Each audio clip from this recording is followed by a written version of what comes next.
A person who thinks all the time has nothing to think about except thoughts. So he loses touch with reality and lives in a world of illusions.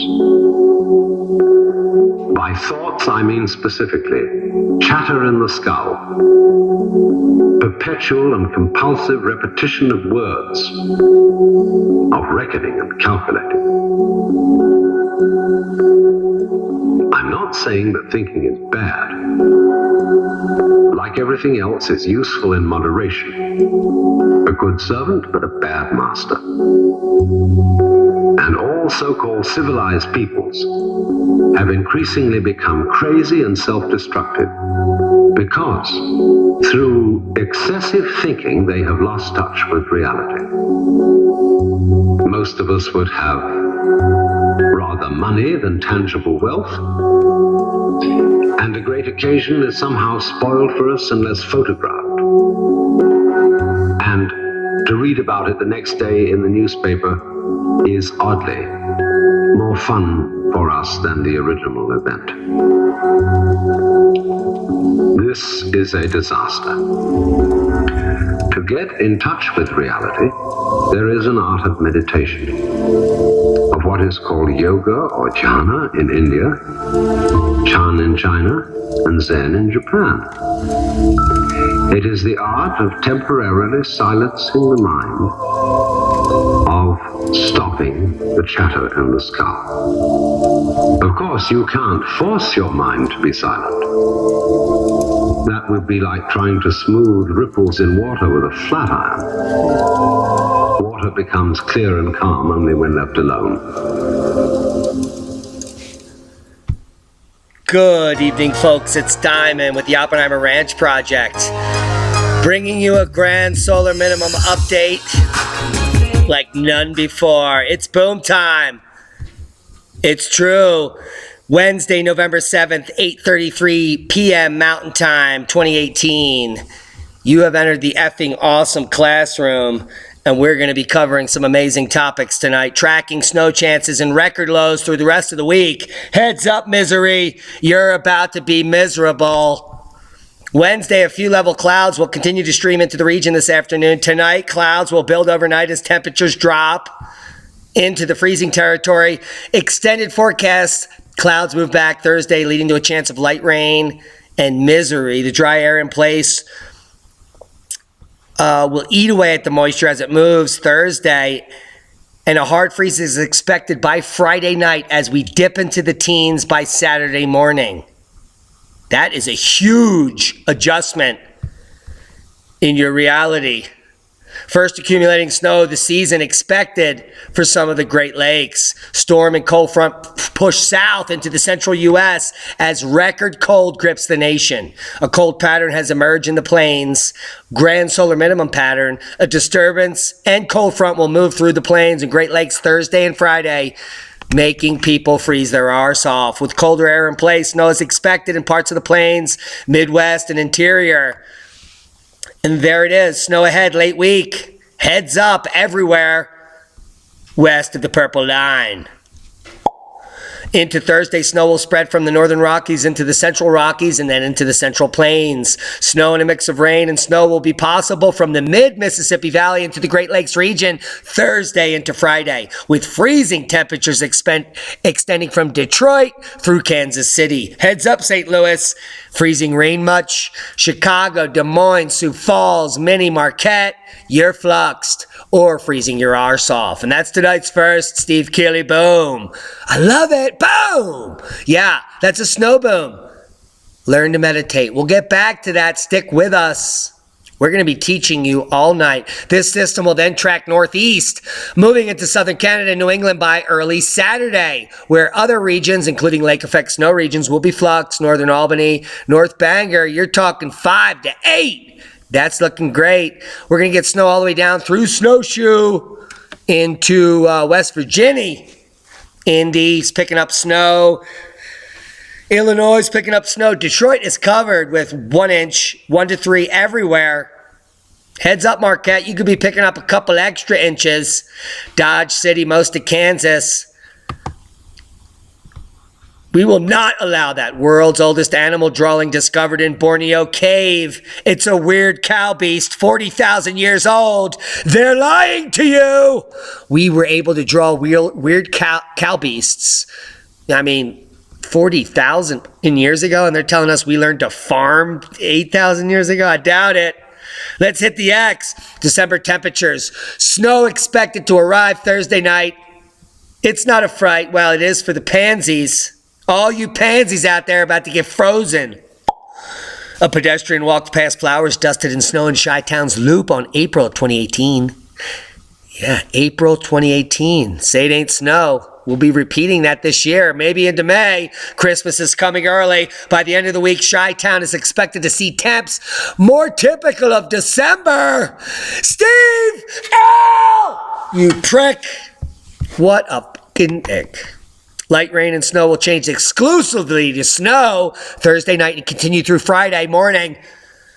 According to the National Weather Service, Diamond and others, light accumulations around an inch are possible, maybe 2, with rain and snow showers mixing, continuing through Friday afternoon. It is going to suck in epic proportions. Can you say damp?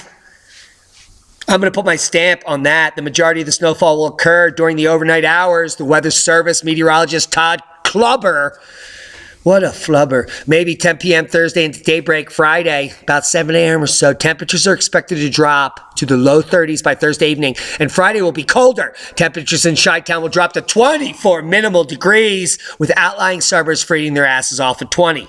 We haven't hit really cold stretch, Clubber said, and all of a sudden shit's hitting the fan. Oh my, boom! Oh my goodness, some of the Thursday snow may stick around on Friday commute. For those that want to get smashed and bashed on the streets, go to work Friday early. We're still heading out of fall. We're not even near the middle of fall. It's not even the middle of winter, Clubber said. So we should see some melting. Yeah, he's apparently schmelting. Heads up, say it ain't snow. Winter weather has arrived in central Kentucky's forecast. I'm not being plucky, but Kentucky's about to get all schmucky. November has just arrived, but winter weather is already on the horizon for Kentucky, which is not supposed to see snow till mid-December. Don't you remember? We showed you those maps and those graphs just days ago, according to multiple meteorologists. The first snow of the season could fall Friday night as temperatures drop significantly and people get their panties in a bunch and pipes begin to freeze and pop from the grounds because they are not prepared what's about to go down. A very cold pattern is unfolding for the eastern half of the country, and this includes the bluegrass state. That's their fate, Bailey said on the weather.blog. In addition to the cold setup, the chances for snow will be on the increase. Oh my God, all we want is peace. Bailey said Wednesday that most of Friday's precipitation would be rain, but there is a chance for some flurries. Yes, there is. While the National Weather Service meteorologist Ryan Sharp said snow is possible in Lexington Friday, northern areas near Cincy will be much higher in the probability. We're going to be talking about probability later tonight with Rex Bear, live. But it'll actually be before this debuts, so you're going to miss it. First snow for West Michigan, right on schedule. Yes, grand solar minimum much. Look at the fall pattern. Snow's extending all the way from Maine, down through Cincinnati, Wichita, and back up through Denver. Times like this I can't remember. Oh, yeah, last winter, as we descended into the GSM. Ha! The first measurable snow of the season will arrive before the end of the work week. Grand Rapids, Michigan, before the week is out. You need to get your snow shovels out. Snow will be accumulating on the ground, and it's coming right on schedule. Grand solar minimum much. Steve Kelly, watch it. Oh, you dumb prick. West Michigan will wake up Friday morning to snow showers and potentially light accumulations on grassy surfaces. Say it ain't Murphy's. Snow showers continue through the fall and through the day and wrap up around sunset. Time for dinner. Snowfall model comparisons. It's true. 0.6, 1.8, 2.5. I don't know what this crap means, but they're all different models, and none of them agree. They all agree on one thing. Snow. That's boom. Holy macaroni. Poor Steve Keeley. He probably hates his life in that jiff. documenting Earth changes as we enter the grand solar minimum electroverse on the page. We love these guys. This is a media group that checks its sources, and we're going to be talking about media groups that don't check their sources in just a moment. Canadian wheat exports cut after unusually long winter. As we descend into the grand solar minimum, Arctic ice builds at record levels, almost at vertical, kids, and we are building a glacial shelf here. Yeah, the North American ice sheet is going to be the thickest it has ever been in 20 years. By midwinter, Canada exported nearly 2 million less wheat than estimated after one of the most challenging growing seasons since the 60s, where people like Adapt 2030, Ice Age Farmer, and the Oppenheimer Ranch Project all showed you the historical data of where the crop losses as far as critical grains for livestock occur here in the Canadian Central Belt.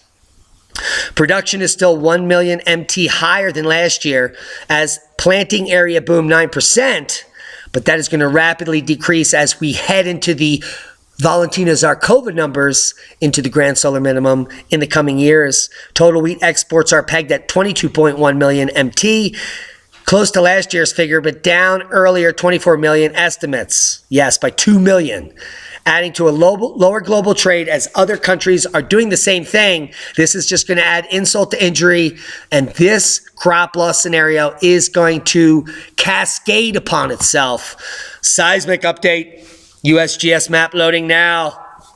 No quakes of note. Seismic quiescence. We are on a lithospheric warning for the next 18 hours as we connect to the coronal hole. Depending on how rapid that plasma stream is, we could be seeing effects in the seismic arena in the next 18 hours. Quakes of note that we can see right now: 5.0 in Taiwan, 23.8 kilometers. 5.3 in Masama, who's not your mama.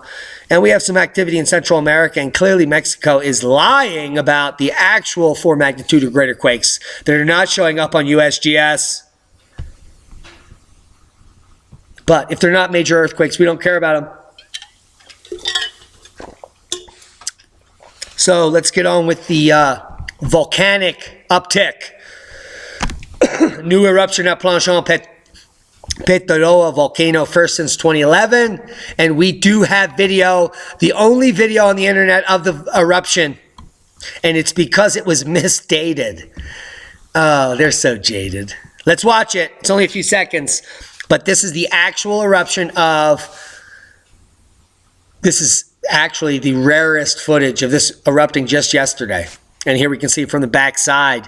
Now, do you see the snow in the picture? That could lead to Nouvelle Ardent and other things. So we should be keeping a close eye on that. I'm going to leave a link below. Give this guy a thumbs up who has no views and no thumbs ups, and subscribe and get him above 30.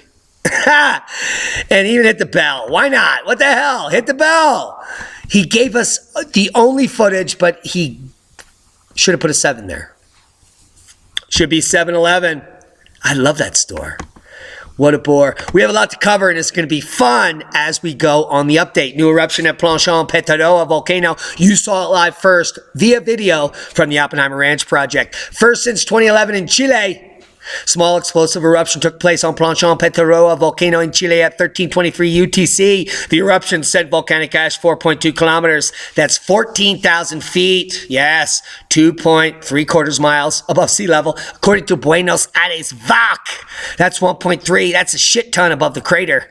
Yeah, less than a mile. It's not that big. No, this is just a fart. Just like Fuego farted yesterday, this is a bigger fart than Fuego. People showing you the Fuego footage.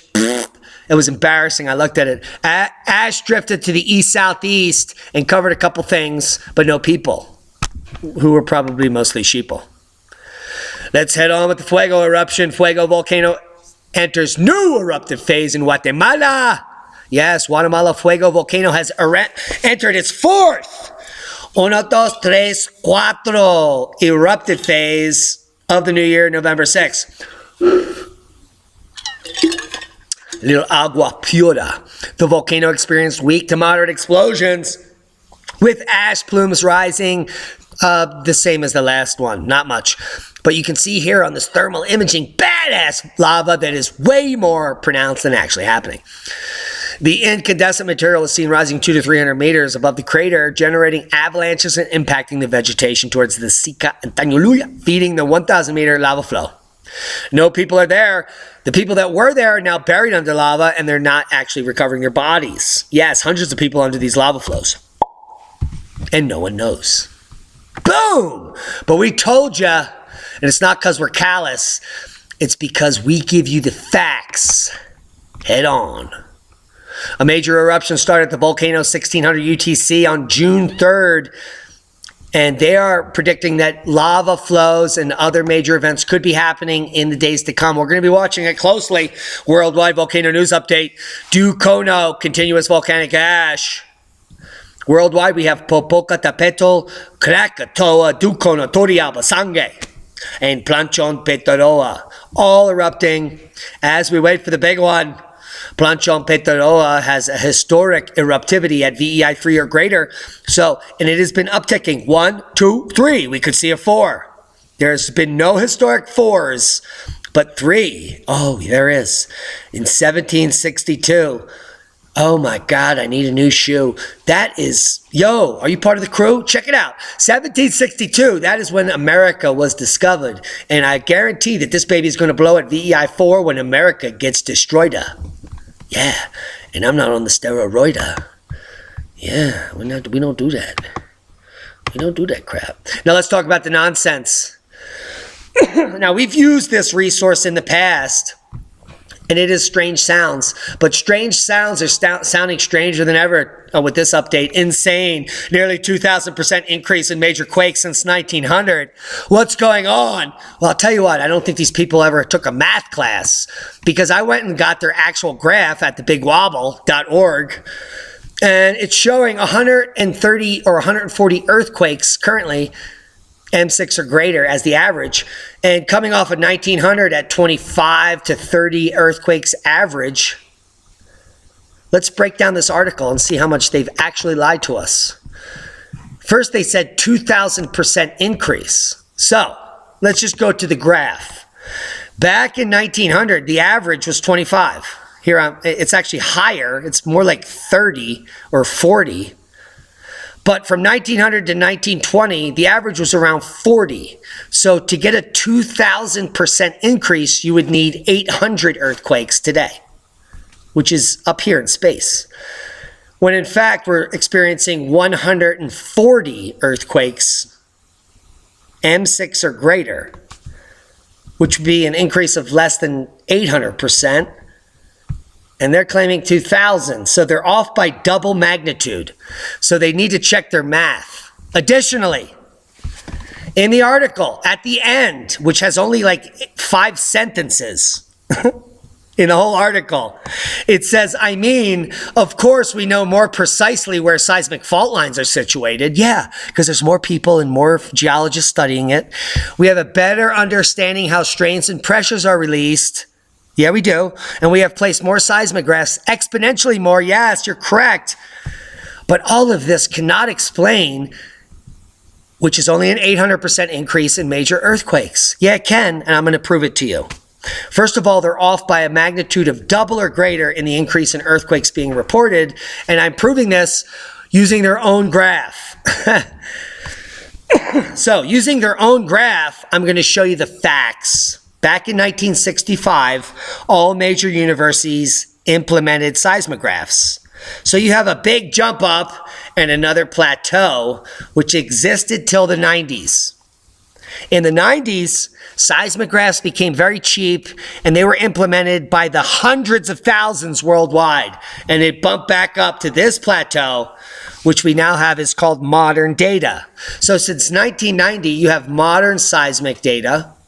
And from 1965 to 1990, you have the pre-modern data.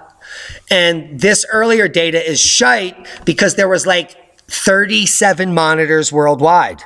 And now there are 370,000 seismograms worldwide. An exponential increase. So you would expect an exponential increase in earthquake discovery.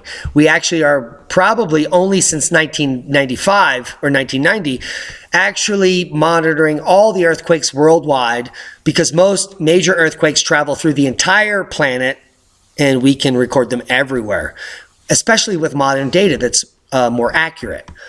A 6 magnitude wouldn't travel all the way through the earth and be registered back in the 1960 data per se, and it certainly wouldn't be registered back in these seismographs, which were literally plumb bobs hanging off of a dangler onto a piece of paper with a pen. Are you kidding me?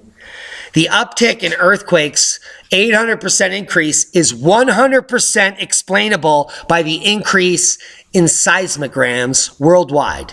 We had an uptick here in the 60s, and then again, when they became very affordable, all universities got them in the 90s, and there you see that plateau. So, absolute garbage article. And people are reporting on that without checking the facts. North Korea is really angry at the U.S. as tensions rise. Kids, this is all part of the narrative to scare the shit out of you. I don't know if you guys know. Have you ever tried to close your eyes and meditate? It's impossible because you have been programmed to think about all of the scenarios in which your life will die. Just like the last reporter, fearmonger, was trying to scare you and not prepare you with total nonsense. We're giving you the facts. And the facts are that you need to learn how to be present. You need to learn how to check the facts and be your own best advocate. Strange sounds is a total rag. 2,000% increase is total bullshit. There is no increase in seismic activity. In fact, we have yet to see the fireworks, folks. Seismic activity is normal. You know that. There's been no major quakes in the U.S. for a decade. We are in a deficit for major quakes. Did you know that we are in a 900,000 human life deficit for calamities? I won't tell you about the facts because it is devastating, and you'll just get scared because you guys don't know how to be present. You hear voices in your head. Do not obey the voices in your head. It's a false narrative. And all the media devices you stare into are on purpose. Because if you could get a moment alone, you would realize the ruse and how deep it is. I've taken the red pill. I've been delving into these arenas for decades. I've used psychedelic drugs to get me there. I've taken more acid than is humanly possible. I want you to all take a moment and join me on a journey into the truth. And this is a healing moment. It's an opportunity for you to learn with us together. Because each and every day is an opportunity to learn and grow. The moment you stagnate is the moment it is over. Everything is cyclic. Everything is a process. This is not the first time you've been here. And it will not be the last time. It's only the beginning, kids. So then let's consider first of all, what is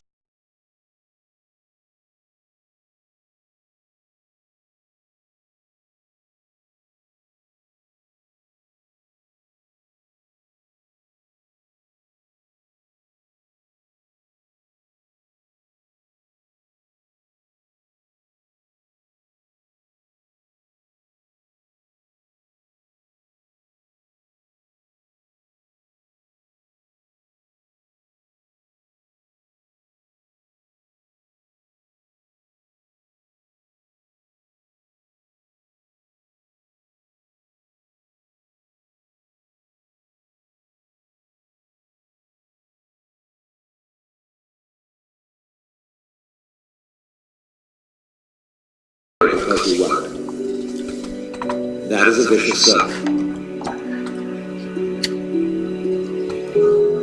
So now, can you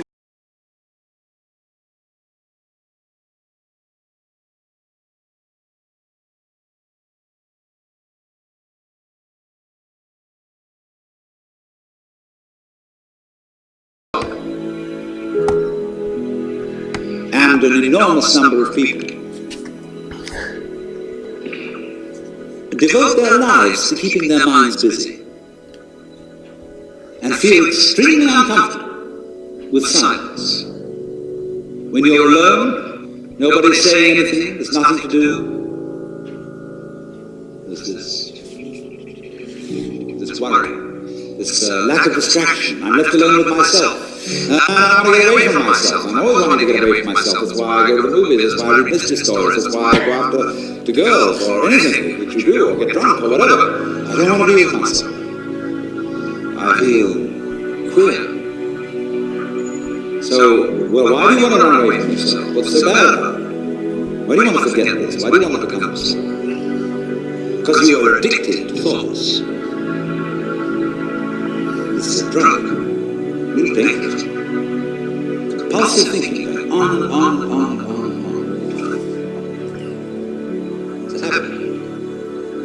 So there's a difficulty about stopping that activity. And you really have to stop it if you want to be sane. Because if I talk all the time, I don't hear what anyone else has to say. Then I'll end up in the situation of having nothing to talk about but my own talk. Or so in exactly the same way. If I think all the time, I won't have anything to think about except thoughts. So in order to have something to think about, there are times when you simply must stop thinking. Well, how do you do that? The first rule is don't try to. Because if you do, you will be like someone.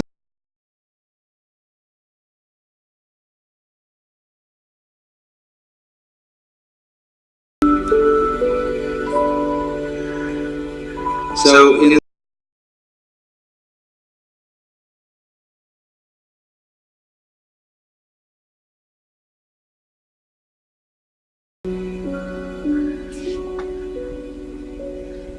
it will quiet itself. Amen. It will quiet itself. The man is not lying.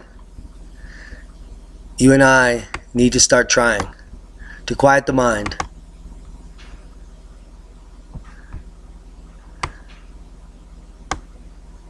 I've never heard silence quite this loud as I've heard when I've tried to meditate in recent times.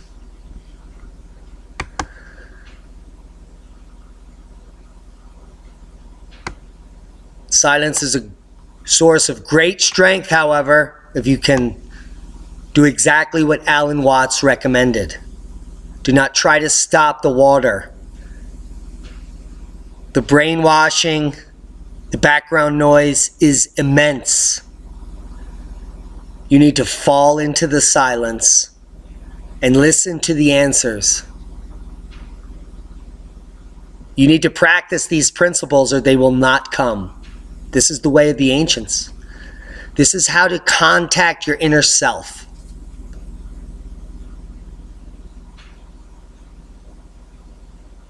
It's going to be important in the times that are coming. There's a creepy orange air glow around the Earth being reported by NASA. Now, you're not looking at a strange alien planet. You're looking at Earth. And this orange glow is known as air glow.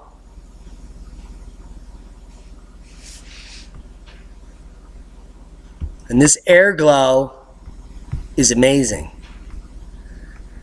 And it's not only amazing, it's deadly. This air glow is increased UVB, UVA, and UVC. And those cause human bodies to fry. And that's only going to be getting worse over the decades that you're alive. So cover yourself. Those are the facts. Here are some more facts. Prediction of solar activity from solar background magnetic field variations in cycles 21 through 23. You're living in 24 and you're going to live through 25, maybe 26, depending on how old you are. And it's about to get very bad. So start to learn the science. This is Shepard, Zarkova, and Zarkov back in 2014. This is their full paper.